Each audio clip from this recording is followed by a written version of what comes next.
I used to work as a security guard for a small warehouse in my city.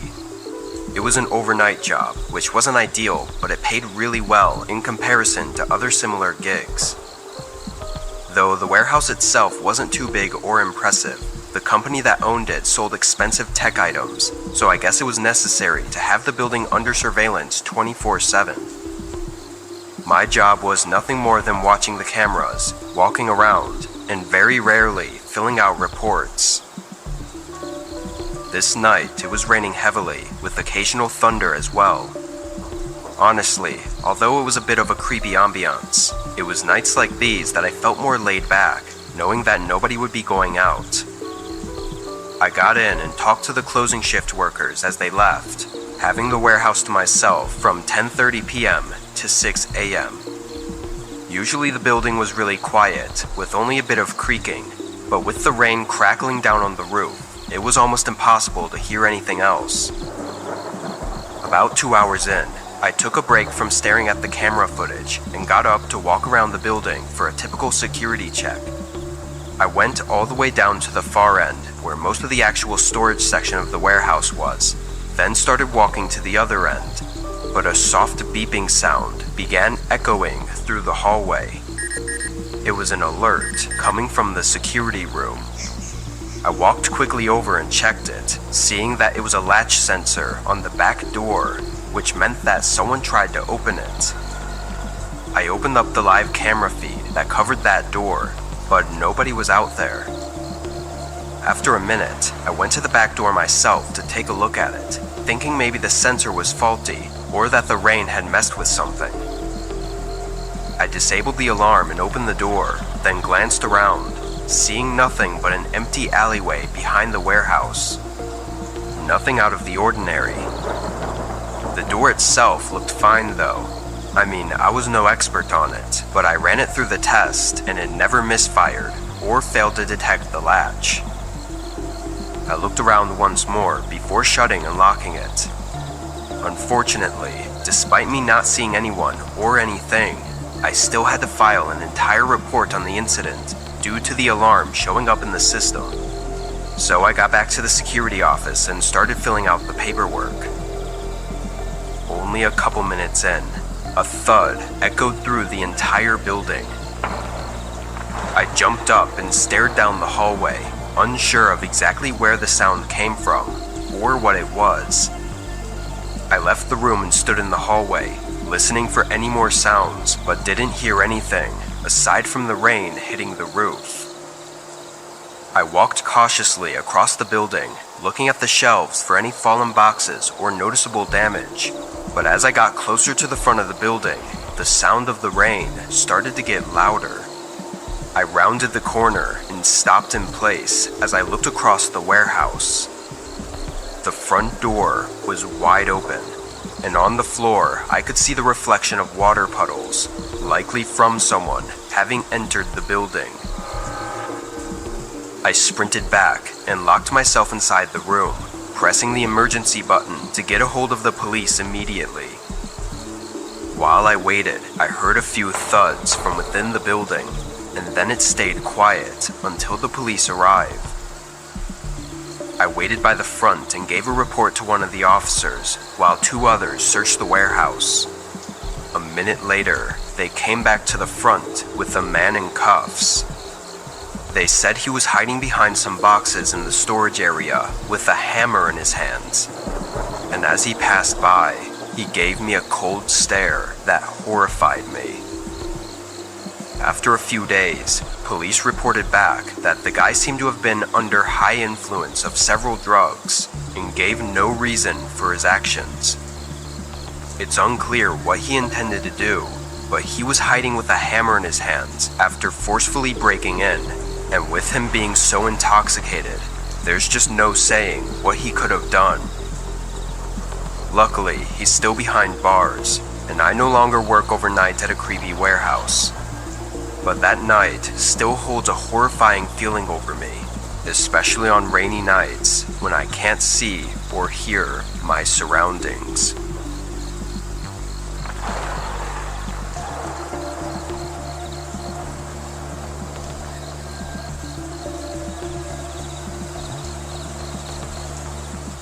It was a weekend night, and my parents were out of town for a few days, so I invited my friend Matthew to a sleepover. We were both 14, so having a sleepover with no parents around was too good to pass up on. Matthew came over at 8, walking across the street through a storm that had started earlier in the day. When I let Matthew inside, he was soaked. I don't think either of us realized it was pouring that hard out. He quickly changed into some dry clothes, and then we immediately fired up the Xbox. We cycled through a bunch of different games over the next 5 hours with no plan to stop anytime soon. We were even talking about pulling an all-nighter and gaming straight to morning. But while playing one of our games, we suddenly heard a knock at the back door. A loud knock, like someone banging on the door. Matthew and I looked at each other, showing that neither of us knew who it was or why anyone would be at the back door. We both stayed in the living room and didn't move, not wanting whoever was out there to see us. A man called out for help, being drowned out by the rain. Both of us were too skeptical and scared to even let the man see us, but we were also nervous to call the police without knowing who it was or why they were out there.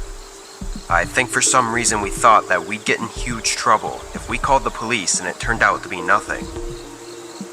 We agreed that one of us should go around through the kitchen and look to see who it was. Our kitchen was on the far left side of the house, and the back door was in the middle, so the plan was to look at them without being seen.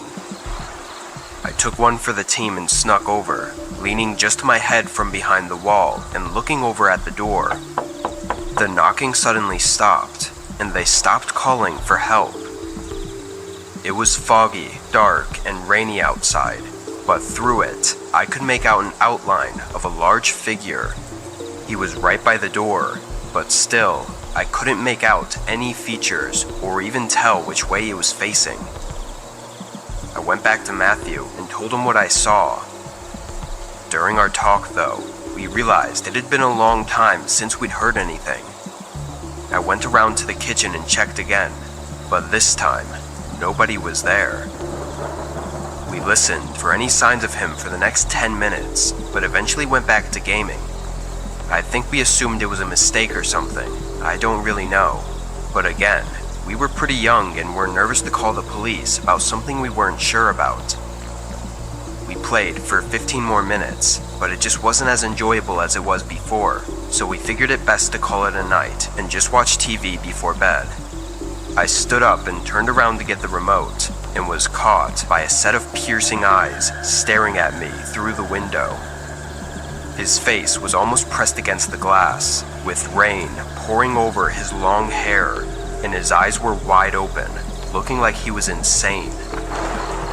I was in shock, but Matthew must have turned around too, because he screamed and started running to the other side of the house, and I followed after him.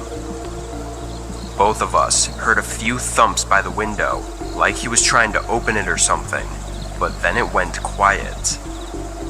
Matthew called his parents, who called the police for us, but by then, it was all over. The officers did find a few muddy shoe prints outside the house though, which made Matthew and I feel better knowing that they believed us, but we were both still terrified. Whoever that man was could have been standing outside that window, staring at us and watching us for almost 30 minutes. It still sends chills through my body just thinking about it. The man was never identified, but he never came by again. What would have happened had we tried to help him is unlikely to have been good. I'm just hoping nobody else falls for his trap or makes the same mistakes that we made that could have cost us our lives.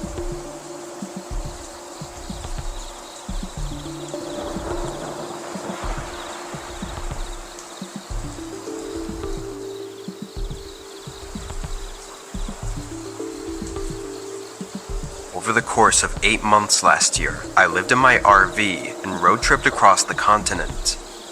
This happened in the first month of my trip. I was staking out just outside of Alaska, at the border of Yukon, in a forest about a mile out from the main road.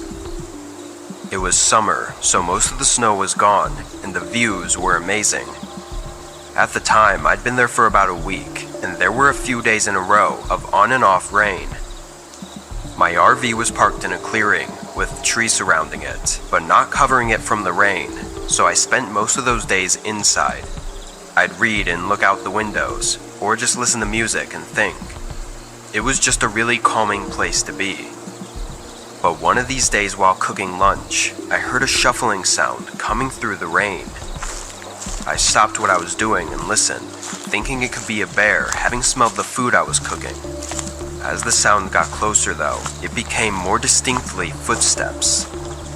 They came up really close, making me nervous to pull aside the curtains and look, but just as they came within a few feet, they turned and walked away. After a second, I peered out the curtains, seeing the back of a man walking away into the woods. I didn't see much of him, obviously with the rain obstructing my view, but I could tell he wasn't living out here, or at least not without a van or RV. He had no backpack, or really anything of that matter, to show that he was camping or hiking somewhere. Why he was out here, basically the middle of nowhere off the side of a road, was concerning, unless somehow it was just a coincidence that he stumbled across me. I checked several times throughout the rest of the day, but saw nothing else of concern. As the night rolled on, the rain picked up and some lightning started coming in as well. I prepped the RV to make sure it was all sealed up. It was my first time in the heavy rain while not being parked in a normal lot, so I was a little worried. I stayed up later than usual to make sure everything held up well, and it was a few hours into the night that I heard footsteps approaching again. With the rain, I only heard them once they were already very close. They went right up to the door, and then the footsteps stopped. I waited, looking at the door for several minutes, but there were no further sounds. I slowly crept up to the door, looking through the curtain. No one was there. I looked out into the trees and even checked the other windows, but it was almost as if I'd just imagined it. And after staying up for another hour, I assumed that's what it had to be. I ended up falling asleep, trying to keep my mind clear of whatever that was. In the morning, I got up and did my normal morning routine. The rain was much slower now, giving me the chance to go outside and look around. But when I opened the door, I noticed something strange. Footprints, right where I thought I'd heard the footsteps last night. Knowing I hadn't imagined it, I felt my face turn white.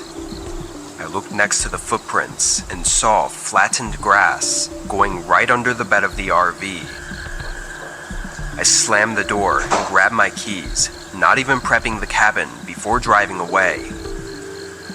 In the side mirror, as I pulled out, I saw a figure laying in the grass right where my RV was parked. I left and continued driving far away from there. How they found me and what they planned to do is something I'm not sure of. If I had to guess though, I think they must have followed me out here from the road and probably were stalking me for the whole week I was there. I got really lucky though, because having something happen way out there would have ensured that I'd never be found.